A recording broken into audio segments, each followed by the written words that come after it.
Hello all. सो आज हम अपना न्यू टॉपिक स्टार्ट करने वाले हैं रियल नंबर्स का, which is revisiting irrational numbers. अब आपने पुरानी क्लासेस में पढ़ा होगा दैट इर्रेशनल नंबर्स क्या होते हैं।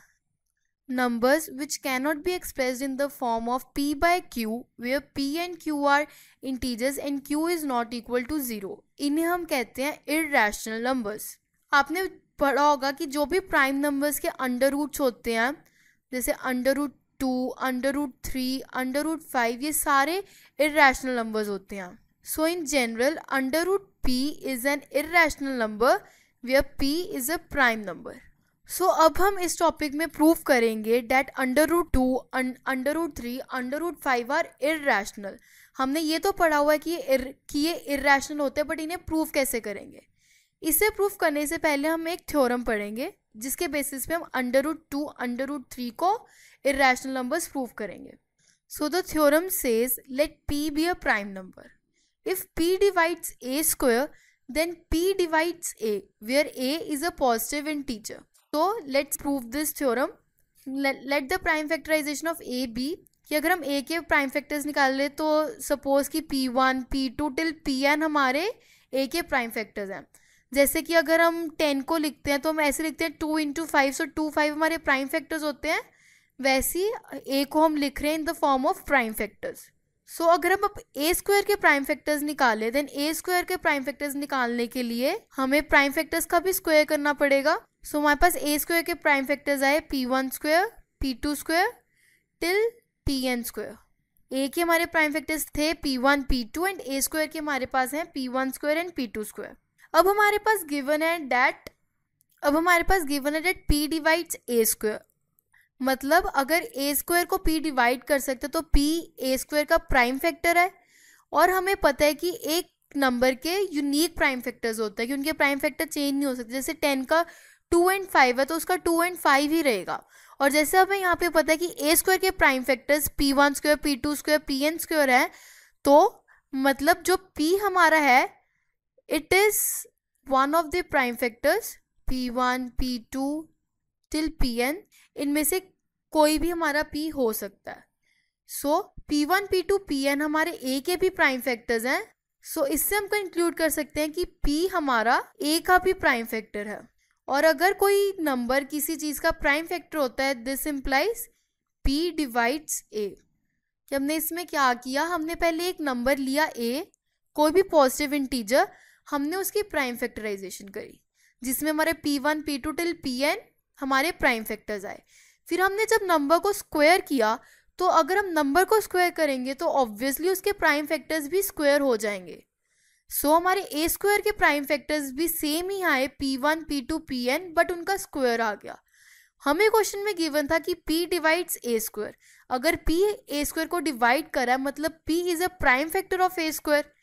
एंड हम अगर p प्राइम फैक्टर है ए स्क्वायर का, तो हमने ऊपर देखा था कि ए स्क्वायर के हमारे p1, p2, pn prime factors हैं। मतलब जो p है that is one of the prime factors p1, p2, pn, and p1, p2 till pn हमारे a के भी प्राइम फैक्टर्स हैं। देयरफॉर p भी हमारा a का प्राइम फैक्टर है, and this implies p divides a square. So अब हम इस थ्योरम को यूज करके प्रूव करेंगे that √2 is irrational. Irrational proof करने के लिए हम एक मेथड यूज करते हैं विच इज कॉन्ट्राडिक्शन मेथड, कि हम कॉन्ट्राडिक्टिंग रिजल्ट लेके आएंगे। Let us assume to the contrary that √2 is rational. अगर √2 हमारा रैशनल है तो रैशनल नंबर्स की क्या प्रॉपर्टी होती है कि हम √2 को रिप्रेजेंट कर सकते हैं in the ratio of two positive integers r/s, where s is not equal to 0।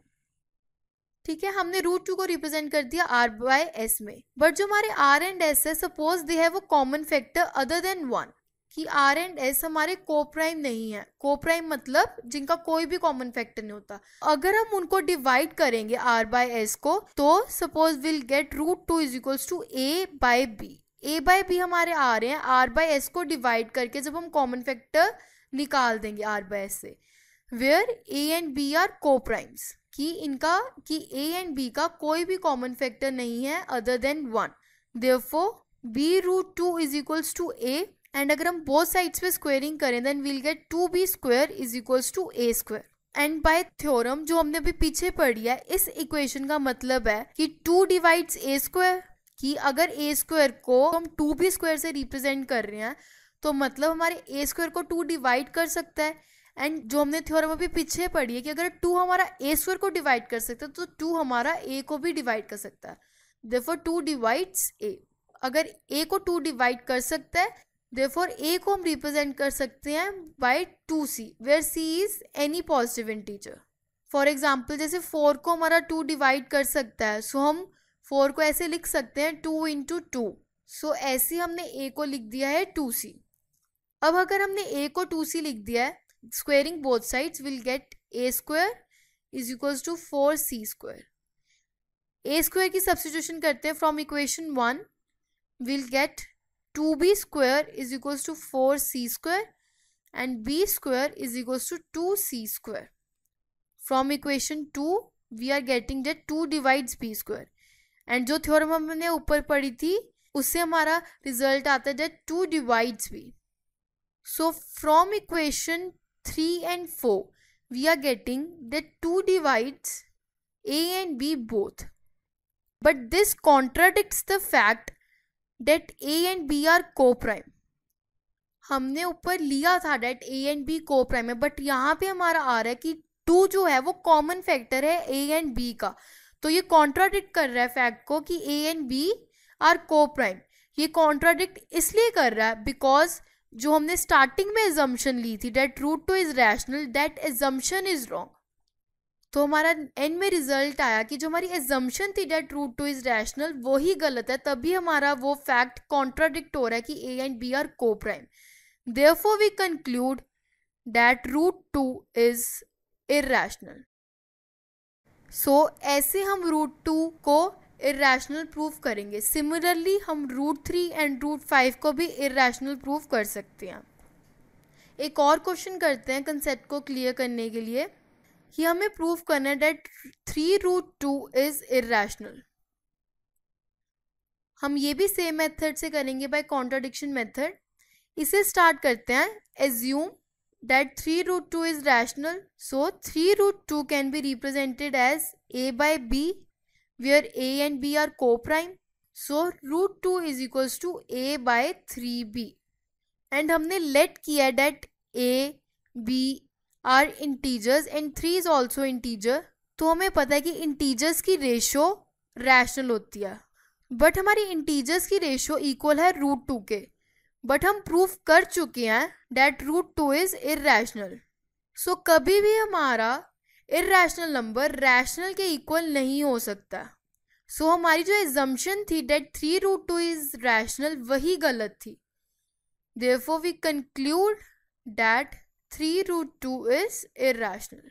ऐसे हम कॉम्बो को इरैशनल नंबर और रैशनल नंबर के कॉम्बो को प्रूव कर सकते हैं दैट दे आर इरैशनल। अब हम नेक्स्ट टॉपिक स्टार्ट करते हैं, rational numbers and their decimal expansions. अपनी पिछली क्लासेस में पढ़ा हुआ about decimal expansions of numbers. Decimal expansions 2 types की होती हैं, एक तो टर्मिनेटिंग, एक नॉन टर्मिनेटिंग। टर्मिनेटिंग में ये होता है कि कभी ना कभी जो हमारी डिवीजन है वो एंड अप हो जाती है 0 में, कि कभी ना कभी जो हमारा रिमाइंडर है वो 0 आ ही जाता है। बट नॉन टर्मिनेटिंग में हमारा कभी भी रिमाइंडर 0 नहीं आता है, कि हम उसे जितना मर्जी डिवाइड कर दे वो फर्दर चलता ही रहेगा। सो अब हम फर्स्ट देखते हैं अबाउट टर्मिनेटिंग, कि टर्मिनेटिंग रैशनल नंबर्स को देखने के लिए हमारे पास क्या तरीका है, कि हमें कैसे पता चल सकता है कि हमारा जो रैशनल नंबर है वो टर्मिनेटिंग है। उसके लिए हम कुछ एग्जांपल्स कंसिडर करते हैं। सपोज हमारे पास 2 नंबर्स हैं। फर्स्ट एग्जांपल है हमारा 0.375 and second example suppose will take 0.0875। अगर 0.375 को रिप्रेजेंट करें तो we can write it like this, 375 by 10⁻³ and अगर हम इसे बिल्कुल रैशनल नंबर्स की फॉर्म में लेके आए, को प्राइम नंबर्स की रेशियो के फॉर्म में, then we'll get a answer 3/2³ कि प्राइम नंबर्स के फॉर्म में हम इसे लेके आ रहे हैं। अगर सेकंड हम 0.0875 को लिखें, देन वील गेट 875 by 10⁻⁴। अगर हम 875 by 10⁻⁴ को डिवाइड करें, then we'll get 7/2⁴ into 5. And suppose हम तीसरे एग्जाम्पल भी लेते हैं 0.104 एंड अगर इसको हम रिप्रेजेंट करेंगे then will get 13/5 cube. And आपको पता है डेट 0.375, 0.0875, 0.104 ये तीनों ही हमारे टर्मिनेटिंग रैशनल नंबर्स हैं। एंड अगर आप ध्यान से देखें कि इन तीनों नंबर्स को जब हम डिवाइड कर रहे हैं तो उनके डिनोमिनेटर में या तो 2 की पावर आ रही है, या तो 5 की पावर आ रही है, या तो 2 and 5 की कॉम्बो पावर आ रही है कि डिनोमिनेटर में 2 की पावर भी है एंड 5 की पावर भी है। सो हम इससे जज कर सकते हैं कि जो भी हमारे रैशनल नंबर्स हैं अगर हम उन्हें p/q के फॉर्म में रिप्रेजेंट करें तो उनके डिनोमिनेटर्स में 2 और 5 की पावर्स ही आनी चाहिए, तभी वो हमारे टर्मिनेटिंग रैशनल नंबर्स होंगे। सो इसे हम जनरली लिख सकते हैं in the way of theorem, let x be a rational number whose decimal expansion terminates.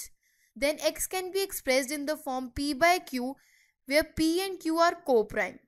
Then prime factorization of q is of the form 2 raised to power n and 5 raised to power m where n and m are non-negative.